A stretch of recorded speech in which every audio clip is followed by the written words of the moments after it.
पंजाब के बाद सिंध से खबर है, जहां पर दरिया सिंध में गुड्डू बैराज से ऊंचे दर्जे का सैलाबी रेला गुजर गया है। पानी की सतह कम हो गई है, ताहम अब भी गुड्डू और सक्खर बैराज पर दरमियाने दर्जे का सैलाब है। मज़ीद जान लेते हैं शाहिद अली से। शाहिद, अपडेट कीजिएगा। दरिया सिंध में गुड्डू बैराज दर्जे का सैलाबी रेला गुजर चुका है। इस वक्त गुड्डू बैराज और सक्खर बैराज पर दरमियाने दर्जे का सैलाब है। गुड्डू बैराज पर पानी की सतह में गुज़िश्ता 24 घंटों में 60,000 क्यूसिक की कमी आई है। गुड्डू बैराज पर इस वक्त पानी की बालाई सतह 4,86,000 क्यूसिक है और यहाँ से 4,50,000 क्यूसिक पानी सक्खर बैराज के लिए छोड़ा जा रहा है। सक्खर बैराज पर इस वक्त जो है 4,34,000 क्यूसिक पानी मौजूद है। गुड्डू और सक्खर बैराज के दरमियान जो दरमियाने दर्जे का सैलाबी रेला गुजर रहा है, आप देख सकते हैं कि दर्जनों देहात जो हैं वो सैलाबी पानी की लपेट में हैं।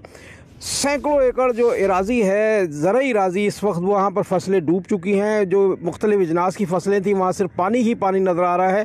आप देख सकते हैं कि कच्चे के इलाके के लोग आमोदरफ़्त के लिए जो है वो कश्तियाँ इस्तेमाल कर रहे हैं। वो कच्चे से जो है अपने गांवों से निकल कर आते हैं तो कश्तियों के ज़रिए, और यहाँ से साजो सामान शहर से लेकर वापस जब अपने घरों को जाते हैं तो इन्हीं कश्तियों के ज़रिए जा रहे हैं। तकरीबन जो है वो 48 घंटे में गुड्डू बैराज और सक्खर बैराज जो है वो निचले दर्जे के सैलाब पर चला जाएगा। दरमियाने दर्जे का सैलाबी रेला यहाँ से गुजर जाएगा। सब्सक्राइब करें और बेल दबाएं ताकि कोई खबर रह न जाए।